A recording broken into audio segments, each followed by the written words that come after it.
kasih. Mana suaranya? Shalom Bapak Ibu. Shalom. Coba lambaikan tangan kita. Ya. Puji nama Tuhan. Kalau sampai saat ini Tuhan masih memberikan satu kesempatan lagi untuk kita bisa bersama-sama datang ke hadirat Tuhan. Biarlah saat ini kita mau menundukkan hati kita mau merendahkan hati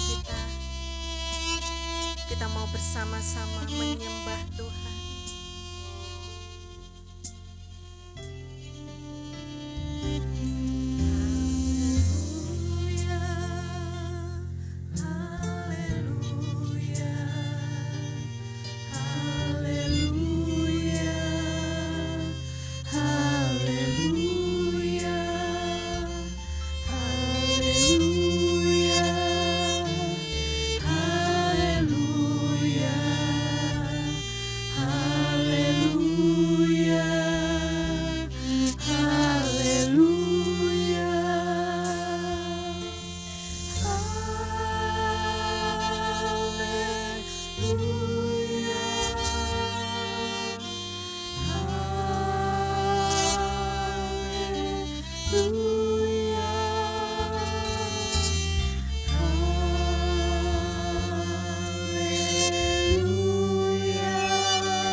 serahkan seluruh hidup kami ke dalam tangan-Mu. Ubahkan setiap hati kami Tuhan. Ubahkan Tuhan setiap pikiran-pikiran kami, hati kami yang keras. Karena kami percaya Tuhan, kasih-Mu ada di tengah-tengah kami. Karena kami percaya Tuhan, kuasa-Mu nyata di tempat ini. Biarlah Tuhan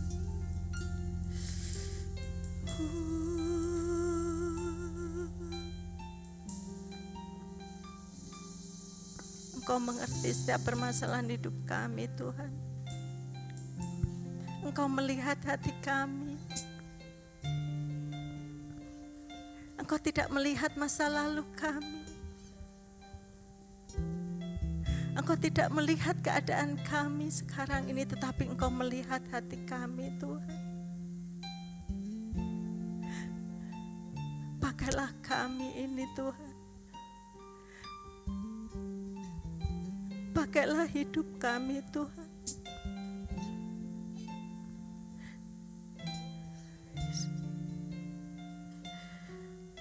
Oh Yesus.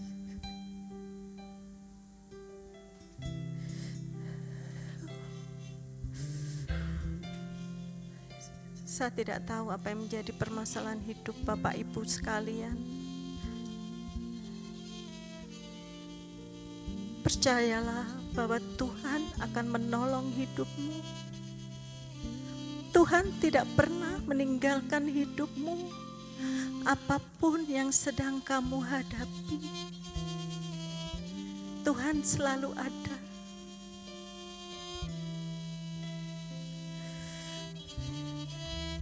Katakan haleluya.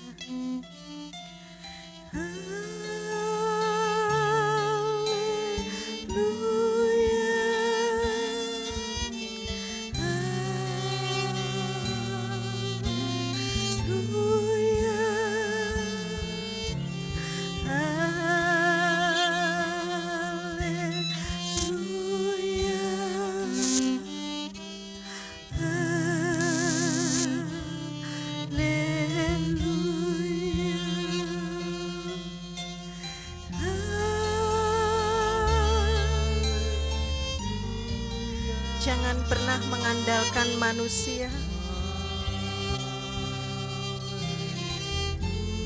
Tetap andalkan Tuhan di dalam hidup kita.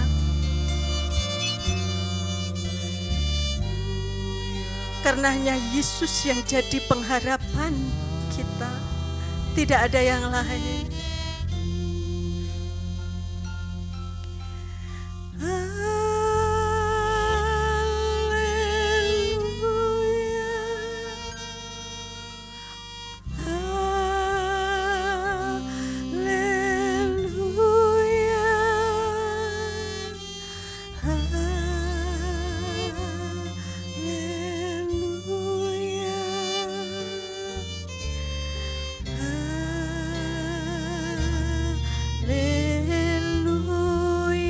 Beri kemuliaan bagi nama Tuhan kita Yesus Kristus.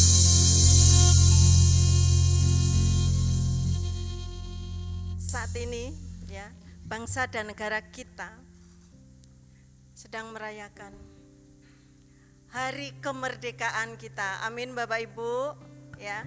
Kita adalah pelajar-pelajar Pancasila. Karena Pancasila kita bisa ada di tempat ini, kita bisa beribadah dengan tenang. Amin. Kita akan pujikan lagu ini.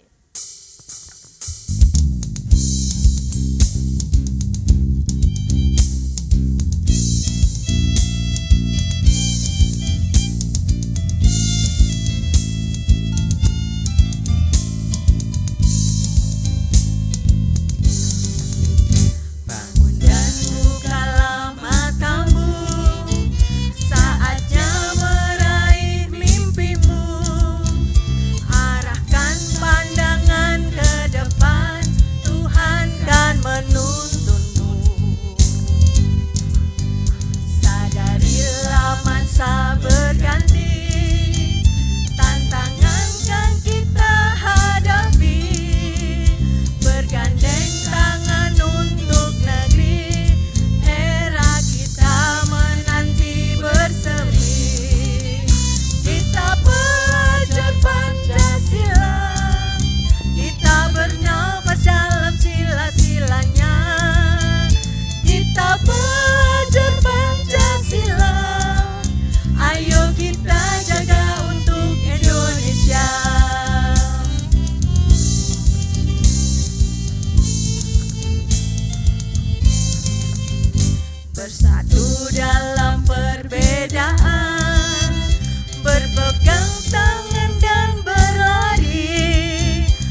Tuhan kita Yesus Kristus. Ya, kita adalah bangsa yang luar biasa, bangsa yang dipilih oleh Tuhan.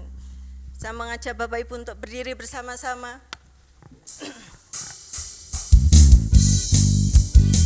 Kita dipilih dari segala bangsa.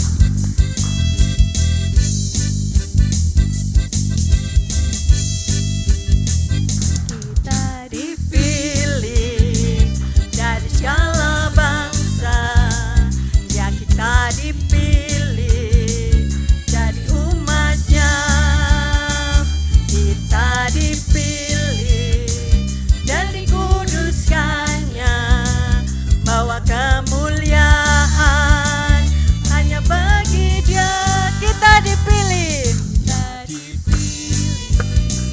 dari segala bangsa. Ya, kita dipilih jadi umatnya.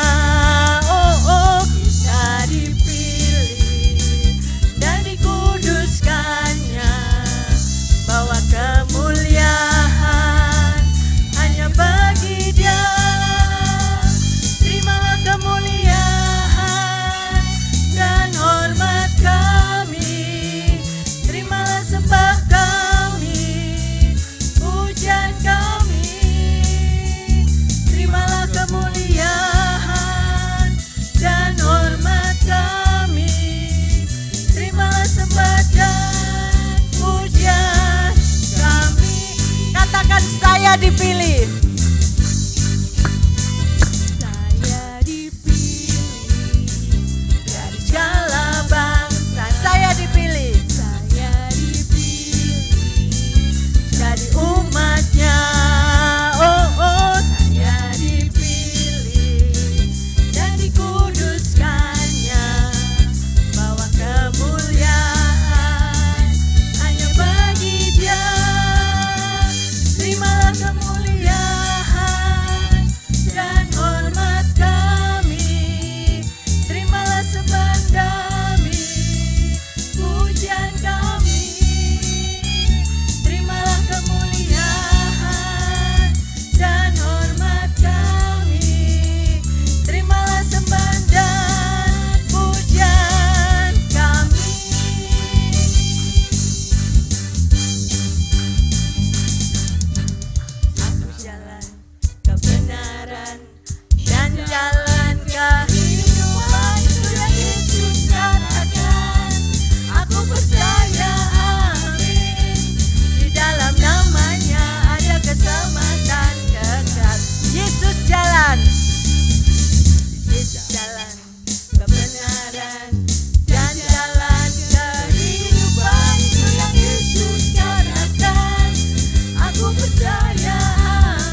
kemuliaan bagi nama Tuhan.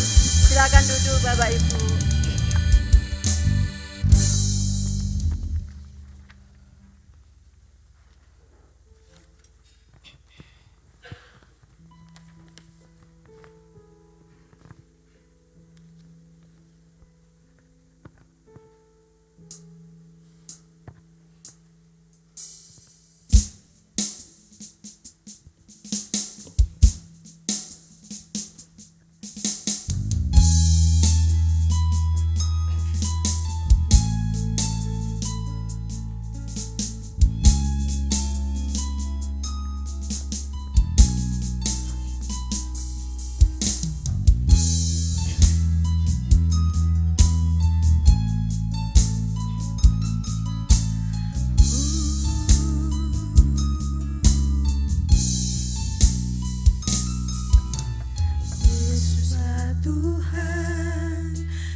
Disembah oleh suku-suku bangsa.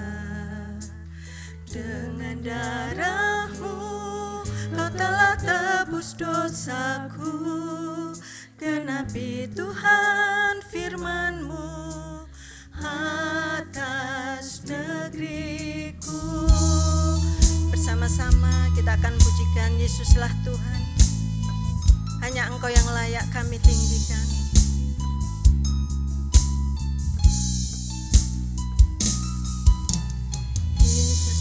Tuhan yang layak ditinggikan, layak disembah oleh suku-suku bangsa. Dengan darah-Mu Kau telah tebus dosaku. Genapi Tuhan firman-Mu atas negeriku.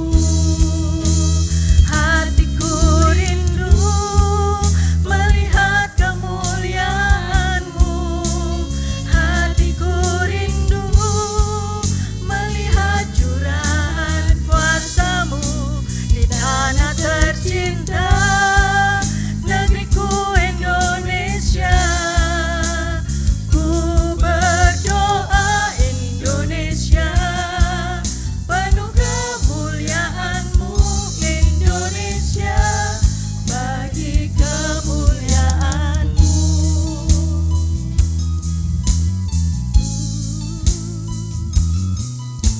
Hanya Engkau Tuhan yang layak kami sembah.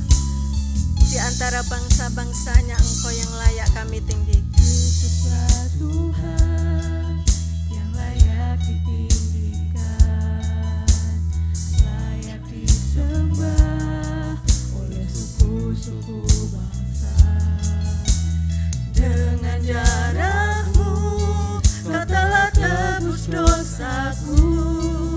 Genapi Tuhan firman-Mu atas negeriku. Inilah kerinduan kami Tuhan. Rindu melihat kemuliaan-Mu. Hatiku rindu melihat curahan kuasa-Mu di tanah tercinta negeriku Indonesia. Ku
Saya mengundang anak-anak sekolah minggu untuk maju ke depan.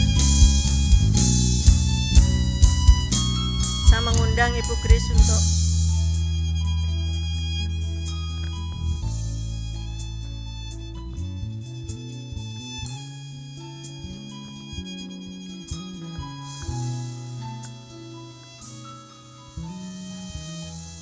Engkaulah ya Tuhan, Allah yang patut kami tinggikan dan kami muliakan. Indonesia ada karena izin Tuhan, dan kami ada di tempat ini karena pengaturan Tuhan. Kami sebagai warga negara Indonesia, kami rindu melihat Indonesia penuh dengan kemuliaan-Mu Tuhan. Itu sebabnya berkaryalah di tengah-tengah bangsa Indonesia. Pakailah kami Tuhan untuk menjadi alat-alat bagi kemuliaan-Mu. Sebentar kami akan mendengarkan firman-Mu. Berbicaralah kepada kami agar kami tahu bagaimana menjadi seorang warga negara yang baik. Dan kami boleh menjadi berkat di tengah-tengah bangsa ini. Memakai setiap kami yang sudah menjadi anak-anak-Mu. Perlengkapi kami dengan kuasa dari surga, supaya kami benar-benar Tuhan, boleh menyatakan terang Tuhan, dan boleh menjadi alat bagi kemuliaan-Mu. Berbicaralah kepada kami, juga kepada anak-anak sekolah minggu yang akan beribadah. Biarlah Tuhan juga akan menyatakan diri-Mu kepada mereka, sehingga sejak kecil mereka boleh mengenal Tuhan dan dididik pada jalan-jalan-Mu.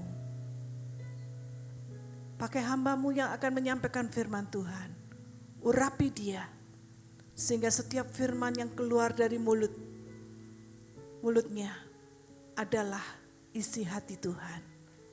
Tuhan, kami siap mendengar firman-Mu, berbicaralah. Biarlah Roh Kudus yang memimpin dan membuka menerangi hati dan pikiran kami. Kami panjatkan doa kami ini hanya di dalam nama Tuhan Yesus Kristus. Dan setiap kita yang percaya katakan amin. Silakan beribadah anak-anak sekolah minggu.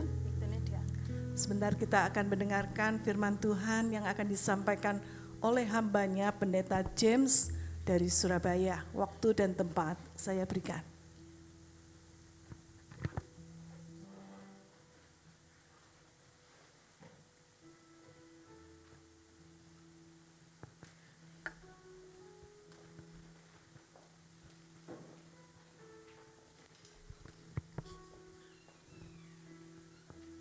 Selamat pagi Bapak Ibu semuanya.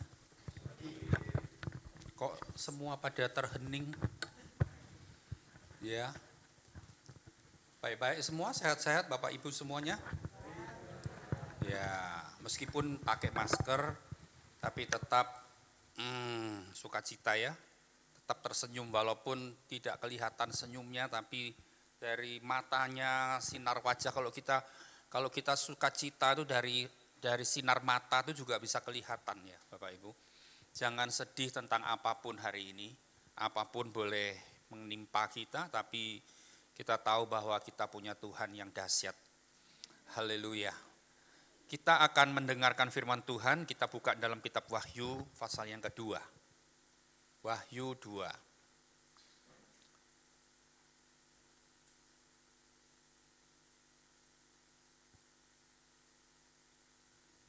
Wahyu 2 ayat yang ke-8 dan selanjutnya.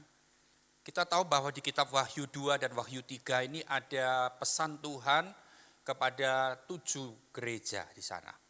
Ya, ada nasihat-nasihat Tuhan dan ada pujian, ada celaan dari Tuhan untuk gereja-gereja di sana. Ada 7 gereja, ada 7 jemaat. Yang saya ingin sampaikan hari ini, kita akan membahas di jemaat yang namanya Smyrna. Saudara tahu jemaat Smyrna ini mungkin tidak pernah kita dengar ada apa di sana. Ya, memang jemaat Smyrna bukan jemaat yang besar, bukan jemaat yang banyak istimewanya. Jemaat Smyrna adalah jemaat, justru kita lihat jemaat Smyrna adalah jemaat yang miskin. Jemaat yang susah. Perhatikan Bapak Ibu semuanya. Lalu di dalam hati saudara timbul pertanyaan gini, kenapa kita belajar dari jemaat atau gereja yang susah, gereja yang miskin? Kan kita lebih baik belajar dari gereja kaya. Gereja Laodikia itu gereja kaya. Kenapa enggak belajar dari itu? Tapi kita akan lihat sesuatu yang istimewa juga di dalam gereja ini. Ayat 8 berkata begini, dan tuliskanlah kepada malaikat jemaat di Smyrna, perhatikan, inilah firman dari yang awal dan yang akhir yang telah mati dan hidup kembali. Ayat 9 bilang gini, aku tahu kesusahanmu dan kemiskinanmu. Tadi kan saya bilang, jemaat Smyrna tidak punya keistimewaan apa-apa. Tidak ada sesuatu yang unggul di sana. Jemaat Smyrna justru Tuhan bilang, aku tahu kesusahanmu dan kemiskinanmu. Saudara tahu kalau orang miskin itu kan dikatakan susah. Itu orang itu susah gitu kan. Berarti dia orang yang miskin. Jemaat Smyrna jemaat yang seperti itu, saudara. Dan lebih lagi Tuhan bilang gini, aku tahu kesusahanmu dan kemiskinanmu namun engkau kaya. Saudara mungkin berpikir, dibilang miskin, dibilang susah, tapi kok kaya? Kita akan pelajari apa yang dimaksud Tuhan nanti. Terus kita akan lihat, dan fitnah mereka yang menyebut dirinya orang Yahudi, tetapi yang sebenarnya tidak demikian. Sebaliknya mereka adalah jemaah iblis. Saudara perhatikan, orang Yahudi itu di sana dikatakan jemaat Smyrna ini sudah susah, sudah miskin, masih difitnah lagi. Kalau orang susah itu miskin kan yang menderita itu lahiriahnya. Tapi kalau orang difitnah itu yang susah apanya? Yang menderita apanya? Batinnya.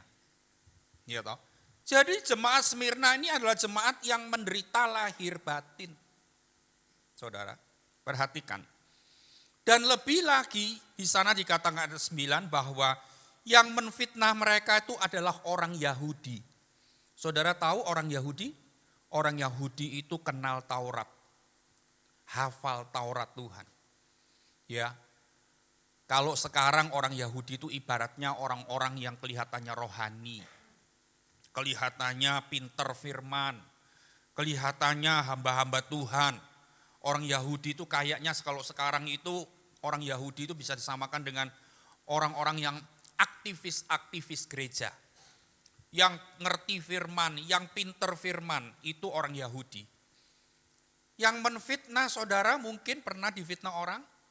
Yang menfitnah saudara bukan orang yang di luar iman kita, yang tidak seiman dengan kita. Kalau saudara difitnah oleh orang yang di luar tidak seiman sama kita, saudara bisa bilang, halah wis kata anggap. Mereka itu orang yang di luar Tuhan. Tapi kalau yang menfitnah kita itu orang-orang yang kelihatannya rohani, yang kelihatannya aktivis gereja, yang kelihatannya itu pinter menyampaikan firman dan sebagainya, saudara difitnah oleh orang-orang seperti itu rasanya sakit hati.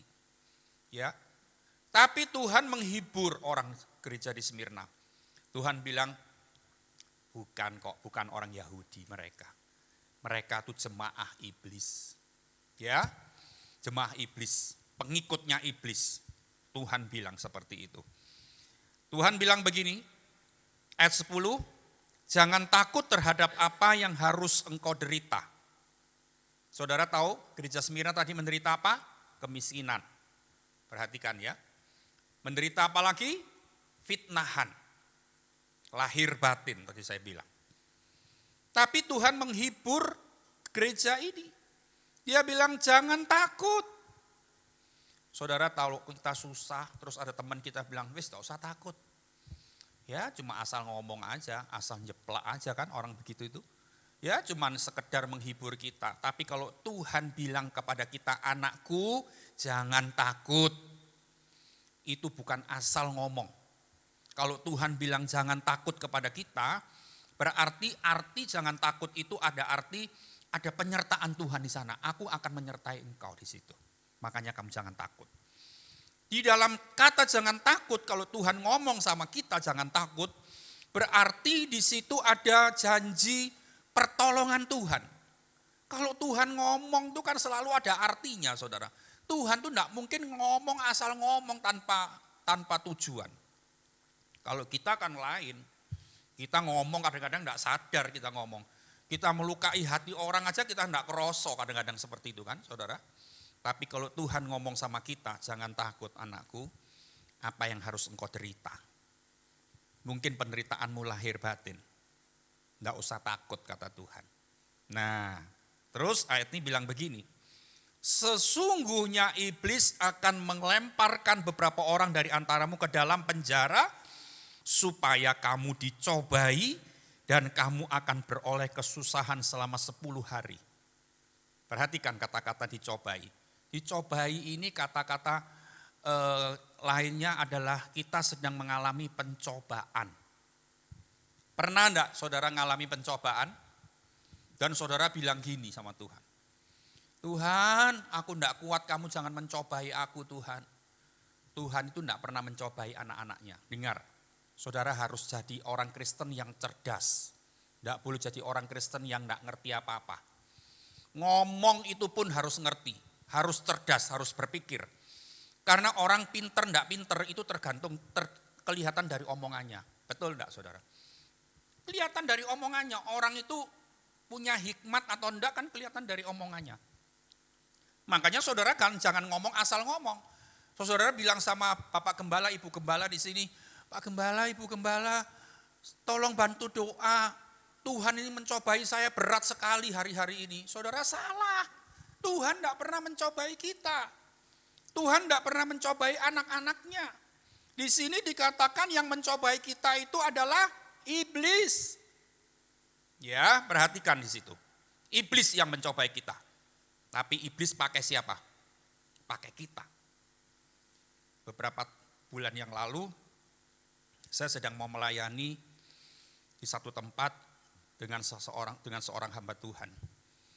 Dan waktu itu saya kepingin enggak naik mobil.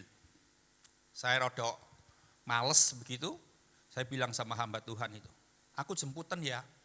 Rumahnya dia itu di Sidoarjo, saudara. Rumahnya dia di Sidoarjo, saya itu di Surabaya Timur, daerah Kertajaya situ, kantor saya. Lalu kami pelayanannya di daerah mana ini? Wonocolo sana, Ahmad Yani. Ya kan saudara. Sidoarjo masuk Surabaya kan memang lewat Ahmad Yani situ, kan sudah sampai. Tapi saya tahu gini, hari itu saya males, saya bilang ini, aku jemputan ya, karena kami sudah dekat. Ya Pak, tak jemput Pak. Jadi dia berangkat pagi-pagi dari Sidoarjo pergi ke tempat saya, balik lagi ke tengah ke jalan daerah Ahmad Yani situ. Nah, di dalam perjalanan kami ngomong-ngomong orang dua. Terus dia bilang gini, Pak, hari ini aku ulang tahun.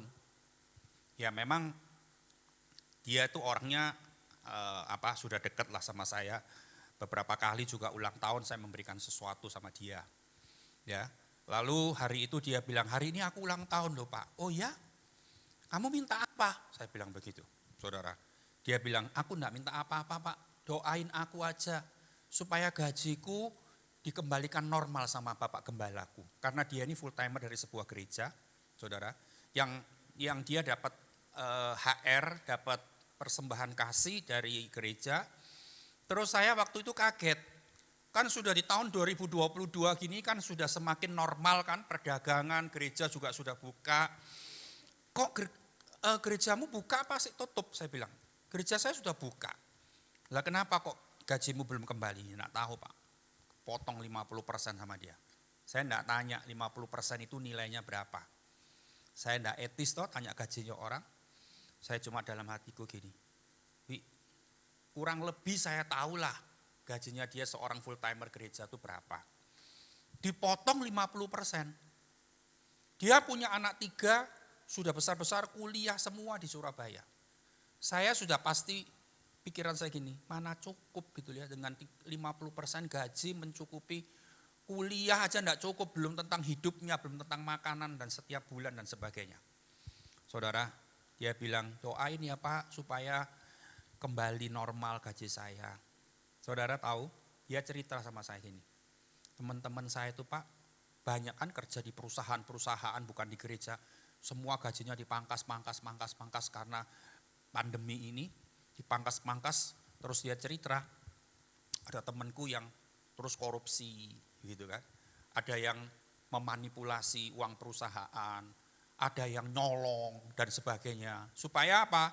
Supaya bisa mencukupi kebutuhan hidupnya. Saudara tahu, tadi saya bilang kan, pencobaan itu bukan datang dari Tuhan. Pencobaan itu datang dari iblis. Iblis pakai siapa? Pakai kita. Pakai apa? Pikiran kita. Iblis pakai pikiran kita. Kamu nyolong, gak iso, gitu kan. Soro nanti kamu ndak cukup, kamu korupsi gitu. Pakai pikiran kita. Pikiran kita dipakai oleh iblis dan itu membuat sebuah kehendak kemauan. Kemauan kita dipakai oleh iblis untuk akhirnya kita melakukan sesuatu yang salah di hadapan Tuhan. Nah, Bapak Ibu Saudara, pada satu hari ini contoh aja. Pada satu hari bisa ketemu enggak sama bos kita kalau kita suka korupsi, kita suka nyolong uang perusahaan dan memanipulasi. Ketemu enggak? Cepat atau lambat pasti ketemu. Saat ketemu apa sanksinya? Mungkin kita akan dipecat. Ya toh? Saudara dipecat, tidak punya kerjaan, hidup susah, dalam kondisi seperti ini cari kerjaan juga susah. Apa yang akan terjadi? Kita semakin terpuruk. Lalu saudara bilang ini, Tuhan kuatkan saya, Engkau kok mencobai aku lebih dari kekuatan. Katanya Tuhan tidak mencobai aku lebih dari kekuatan. Katanya gitu kan.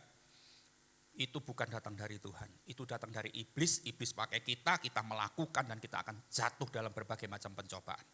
Perhatikan ini. Ya saudara, perhatikan ini. Dan akhirnya saudara tahu, kalau kita sudah dipecat, cari kerjaan susah. Hari-hari ini saya sedang cari supir, driver, karena driver saya keluar. Cari supir itu cuma satu masih ada, satu keluar, mesti cari ganti.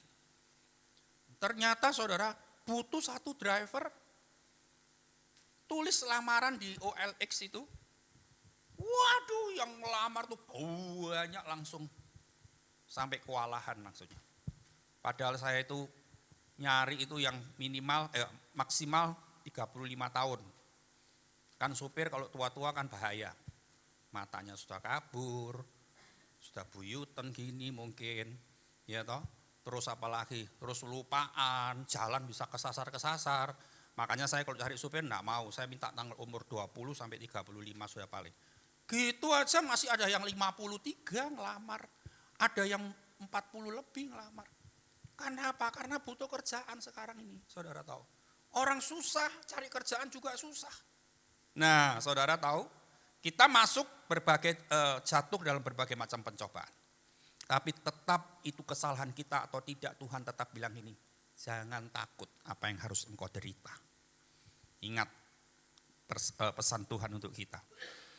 Lalu saudara kita akan lihat di bagian ayat 10 bagian akhir itu ada kata-kata begini. Hendaklah engkau setia sampai mati dan aku akan mengaruniakan kepadamu mahkota kehidupan. Ukurannya Tuhan itu setia bukan cuma sampai hari ini di usiamu 45 tahun, 52 tahun, 61 tahun, 50 tahun. Bukan ukurannya Tuhan setia sampai hari ini. Tapi Tuhan ukurannya kesetiaan itu sampai mati akhir hidup kita. Ternyata saudara jemaat Smyrna ini dikasih pesan Tuhan sebab Tuhan melihat begini. Jemaat Smyrna ini penderita banyak lahir batin, difitnah, dicobai dan sebagainya oleh iblis. Ternyata saudara jemaat Smyrna ini tetap bisa setia sampai hari itu. Jemaat Smyrna tetap setia sampai titik itu. Perhatikan. Tapi Tuhan tidak puas. Tuhan bilang ini, jemaat Smyrna, gereja Smyrna, jemaatku, kamu harus setia sampai mati. Ya saudara, hari ini jangan bangga kalau engkau setia sampai hari ini. Belum tentu ke depan berapa tahun sisa hidup kita bisa setia atau enggak. Ini sebuah pertanyaan. Tapi melalui firman Tuhan hari ini, saudara diberikan sebuah peringatan. Jangan puas cuman sampai hari ini engkau setia. Tapi sampai mati engkau harus tetap setia. Amin saudara. Dan ukuran setia Tuhan itu apa? Bukan saudara berganti KTP jadi bukan KTP Kristen, KTP agama lain. Bukan. Saudara dulunya ke gereja minggu pagi terus saudara enggak mau ke gereja lagi, saudara kecewa enggak mau ke gereja lagi, meninggalkan Tuhan. Bukan itu. Itu mungkin jauh dari kita. Ya kan, level iman kita bukan seperti itu lagi. Saudara bilang, dari engkong-engkongku surga Kristen, enggak mungkin aku ninggalkan Tuhan, enggak mungkin aku tetap setia sama Tuhan, tetap setia. Saudara, ternyata ukuran Tuhan setia itu bukan cuman engkau enggak meninggalkan Tuhan, engkau percaya kepada yang lain karena saudara kecewa dalam kesusahan, tidak ditolong dan sebagainya, bukan itu. Di dalam Yakobus 1 ayat 12 itu bilang begini. Yakobus 1 ayat 12 bilang begini. Saya baca ya saudara. Berbahagialah orang yang bertahan dalam pencobaan. Perhatikan. Sebab apabila ia sudah tahan uji, ia akan menerima mahkota kehidupan yang dijanjikan Allah kepada barang siapa yang mengasihi dia. Saudara tahu, ukuran Tuhan itu setia adalah ketika engkau dalam pencobaan, engkau tetap bertahan. Perhatikan, tetap bertahan. Bertahan itu artinya gini, engkau tidak kecewa di situ. Ya, banyak loh orang gereja tuh kecewa. Duduk di gereja, tapi isi hatinya tuh kecewa tok sama Tuhan. Hatinya anyep tawar sama Tuhan. Nyanyi tentang kasih Tuhan yang lain di jamaah Tuhan, yang lain bisa mengeluarkan air mata, bisa mengalami hadirat Tuhan. Beberapa orang kasih Tuhan sing ngendi, hatiku wis anyep. Bojoku ya kayak ngono. Keadaanku juga enggak ditolong Tuhan. Banyak loh orang gereja seperti itu, yang ke gereja seperti itu. Hatinya penuh kekecewaan, penuh pemberontakan. Saudara tahu, setia itu akhirnya di dalam pencobaan engkau tidak kecewa. Tidak tawar hatimu. Engkau tetap ada di dalam jalan Tuhan. Ya kan saudara tahu, dalam jalan Tuhan. Kadang-kadang kalau kita ini sudah tidak tahan dalam proses, pencobaan ini kan proses. Ujian juga proses. Saudara, orang masuk dalam proses ini kan enggak mudah. Enggak gampang orang jalani proses ini. Karena apa? Yang namanya proses itu kan sulit. Diulet rasanya kalau saudara bikin pastel tutup atau bikin kroket, walaupun saya itu enggak bisa bikin itu, tapi saya suka makan itu, gitu kan. Ya, itu kan kentangnya tuh gitu kan. Sepertinya dalam proses itu kita digituin sama Tuhan. Ya, kita ngalami aduh kok suwe ya, proses enggak mari-mari, kan kadang-kadang begitu saudara. Saudara kalau ingat masa-masa kisah dari Abraham, dia diproses Tuhan tunggu Ishak lahir berapa tahun? 25 tahun. Dan saudara merasa gini, aduh Tuhan jangan sampai prosesku 25 tahun. Saya mikir begini saudara, Tuhan ini janji sama Abraham akan dikasih keturunan. Kalau Tuhan butuh cuma 2 tahun, bisa enggak Ishak lahir setelah 2 tahun janji itu disampaikan? Bisa. Apa yang enggak bisa di mata Tuhan? Enggak usah 2 tahun. 6 bulan kemudian aja Tuhan bisa lahirkan Ishak. Lalu saudara bilang, kan prematur Pak. Walaupun prematur Tuhan bisa buat bayi Ishak tuh sehat juga bisa seperti 9 bulan lahir.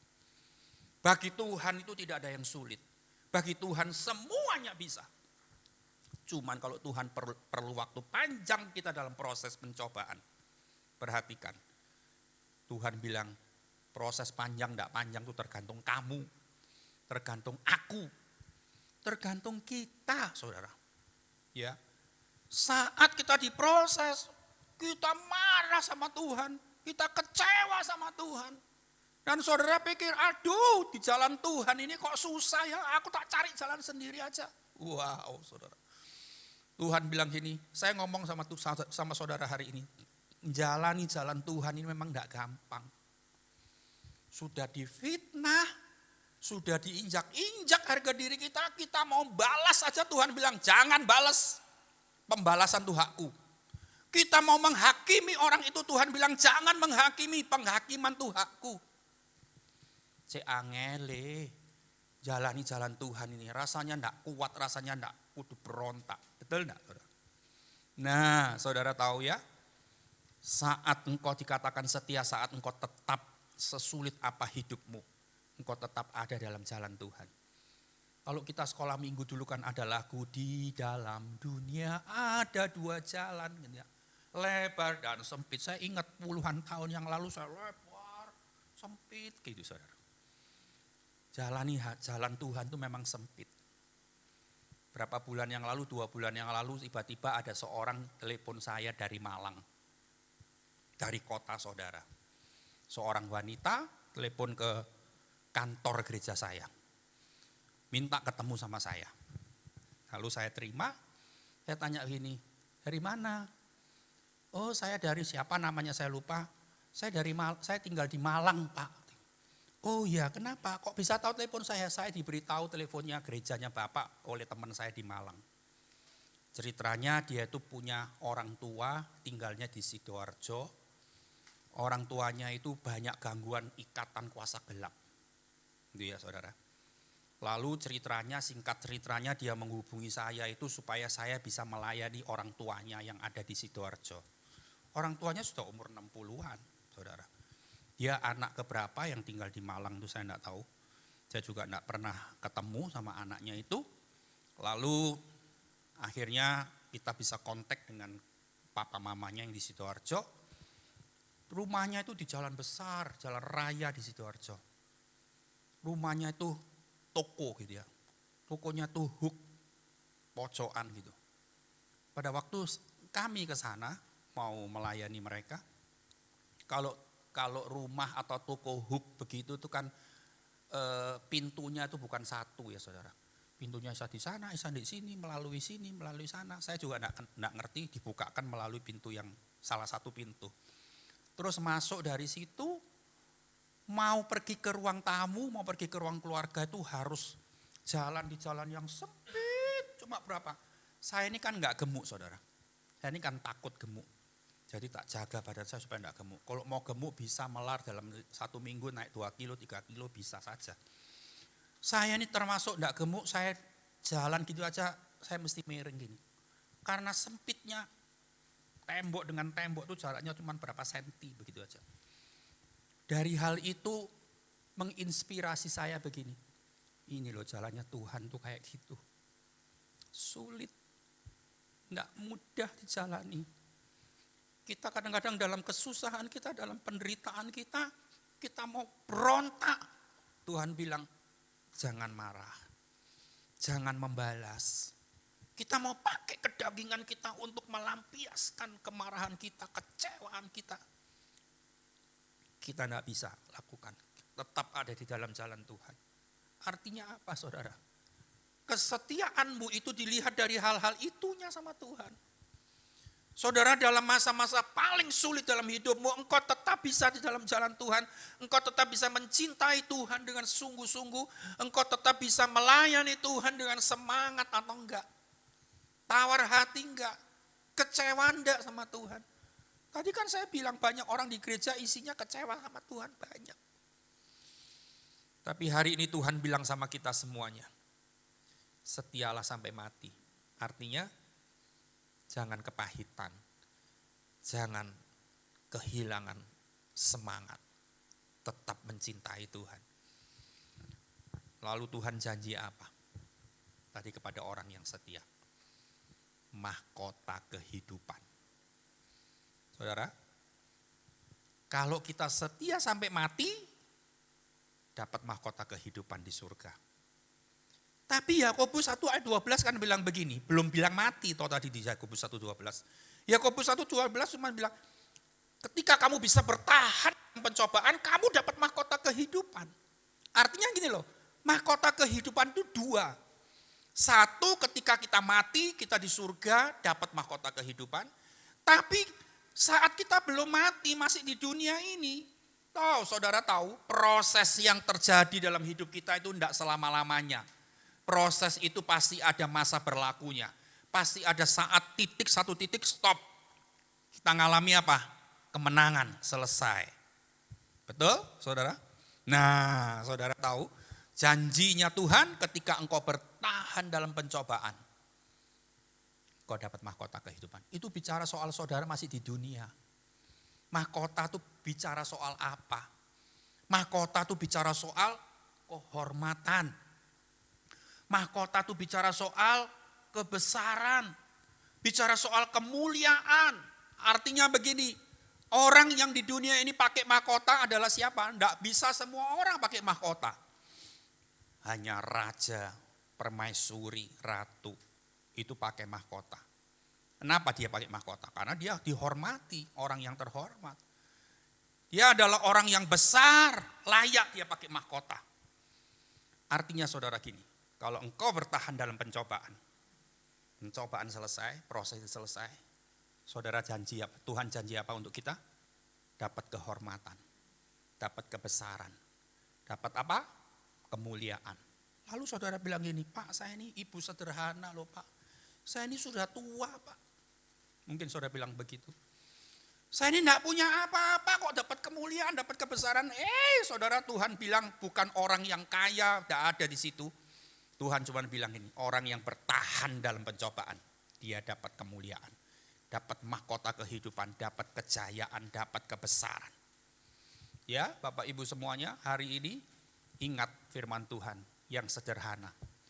Tapi ini memberikan sebuah pesan yang penting bagi kita. Di saat penderitaan macam apapun, engkau tetap harus bertahan. Karena ada janji mahkota kehidupan. Dan Tuhan bilang, bagi orang yang setia sampai mati, dapat juga nanti mahkota kehidupan. Amin. Saudara kepingin dapat kehormatan dari Tuhan? Jangan amennya jangan enggak yakin. Saudara aminnya kan enggak yakin toh. Tadi pertama kan amin. Saudara percaya dapat mahkota? Amin. Saudara merasa, alah masa iso sih? Alah omong opo sih? Gitu kan saudara. Tapi untuk janji Tuhan kita harus mengaminkan sungguh-sungguh. Amin. Itu yang aku akan dapatkan dari Tuhan. Sebab itu jangan pernah bergeser dari imanmu. Dari kesetiaanmu. Tetap setia. Tetap ada di dalam jalan Tuhan. Jangan jalan-jalan daging. Jalan-jalan yang lain yang dipenuhi dengan hawa nafsu dan sebagainya. Itu akan engkau terima janji Tuhan. Mari kita berdiri sama-sama.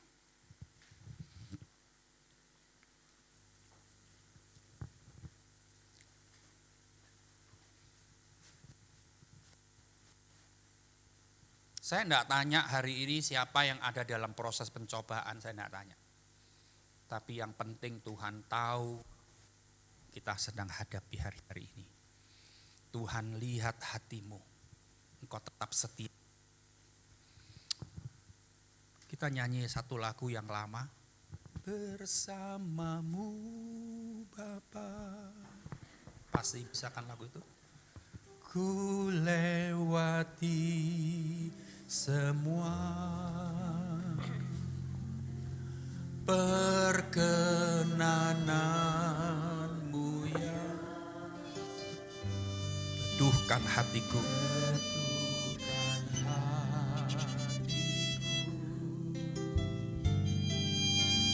Engkau yang bertindak memberi pertolongan. Anugerahmu besar, anugerahmu besar, melimpah bagiku. Sama-sama katakan, bersamamu Bapa, ku lewati. Jangan takut, kau harus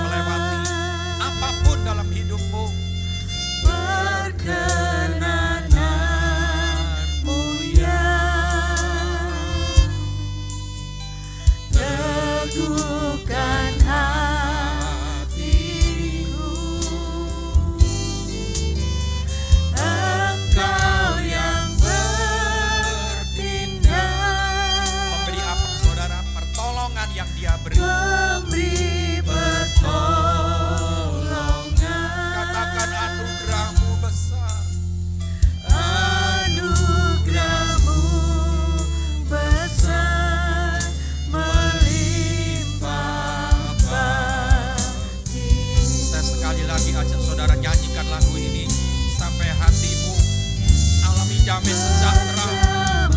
Sampai hatimu mengalami kekuatan yang dari Tuhan pagi hari ini. Yes. Ku lewati semua perkenananmu ya. Teduhkan hatiku. Teguhkan hatiku. Engkau yang bertindak, Memberi pertolongan. memberi pertolongan.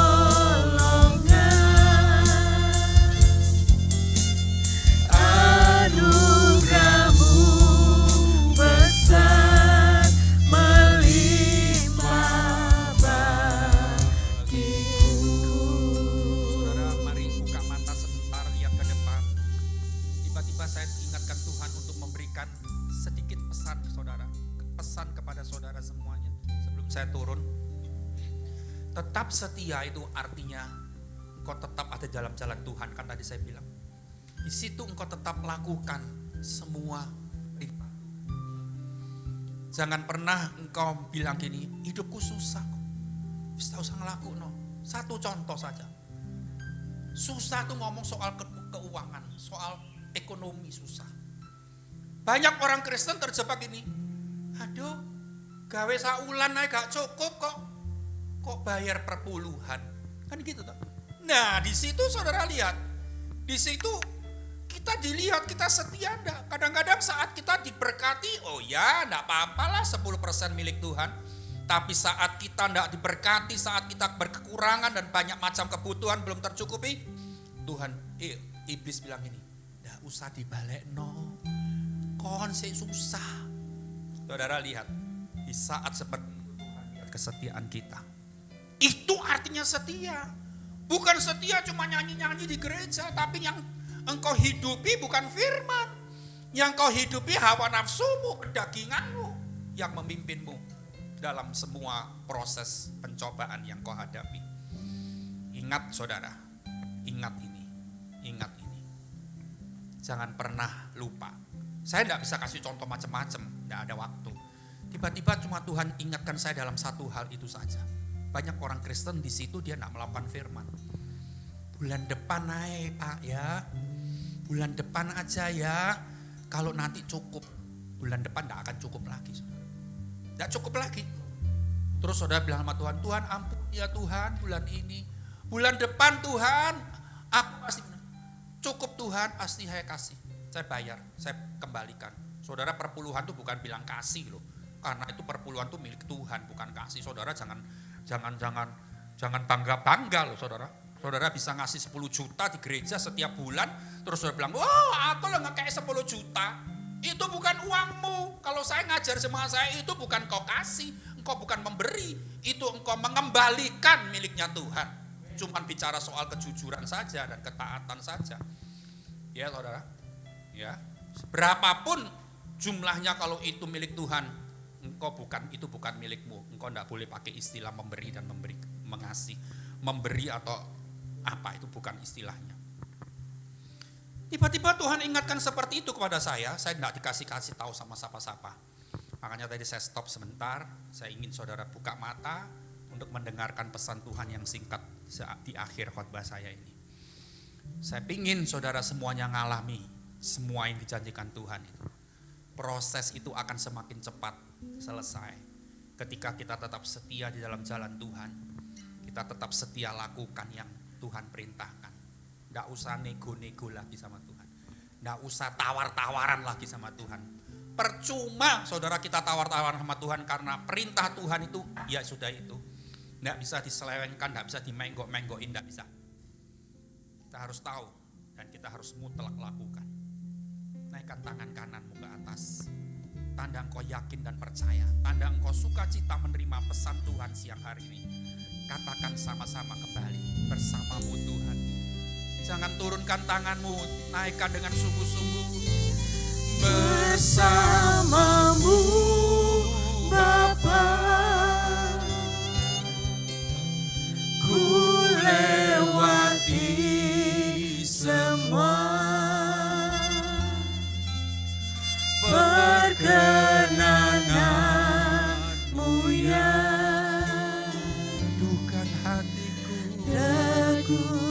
kehidupan hatiku. Engkau yang bertindak, memberi pertolongan, memberi pertolongan. anugerah-Mu besar, Anugerah-Mu besar, melimpah bagiku. sekali lagi katakan,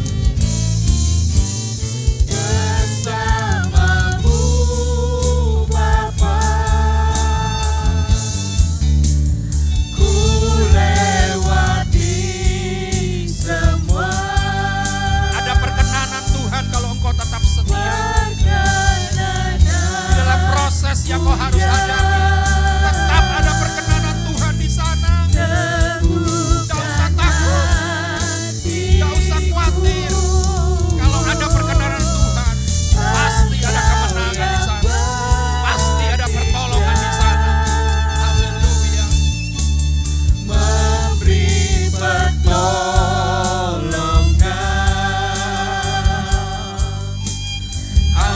Anugerah-Mu besar, melimpah bagiku. Anugerah-Mu besar,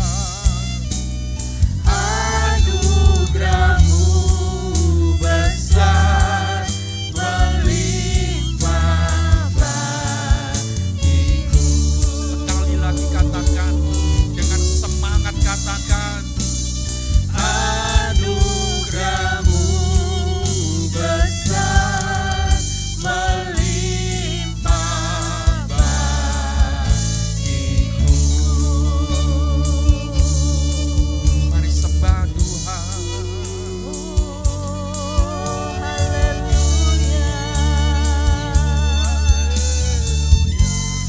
Terima kasih. Terima firman Tuhan dengan sukacita pagi hari ini. Jangan dengar sedih, Kami muliakan. jangan dengar marah, tapi firman Tuhan itu baik bagi kita.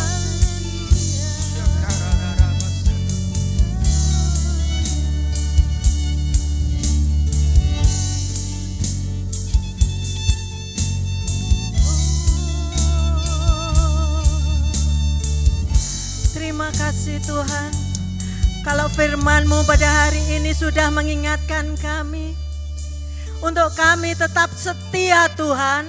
Apapun yang kami hadapi, kami harus tetap setia kepada Engkau. Terima kasih ya Tuhan. Mungkin banyak permasalahan yang kita hadapi, banyak tantangan yang sedang kita hadapi, tapi Tuhan berjanji, Tuhan tetap menyediakan mahkota kehidupan buat kita. Terima kasih ya Tuhan. Kami menyerahkan seluruh kehidupan kami. Berikan kami kekuatan Tuhan untuk tetap taat dan patuh akan Engkau. Terima kasih. Hanya di dalam nama Tuhan Yesus kami menyerahkan doa kami menyerahkan hidup kami. Bersama-sama kita katakan amin. Silakan duduk Bapak Ibu. Saya mewakili jemaat Eka di tempat ini mengucapkan banyak terima kasih untuk Bapak Pendeta James dan keluarga. Untuk firman Tuhan yang begitu menguatkan kita. Khususnya saya, menguatkan saya.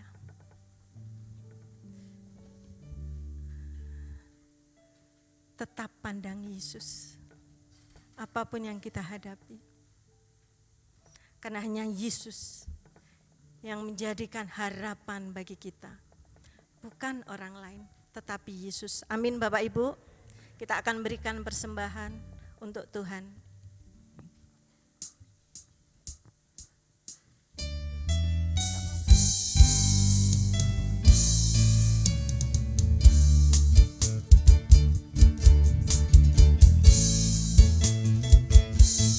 Sajake aku dereku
Terima kasih Tuhan, hadirat-Mu ada di tengah-tengah kami.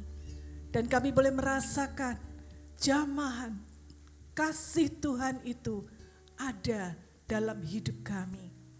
Engkau memperhatikan setiap pergumulan kami.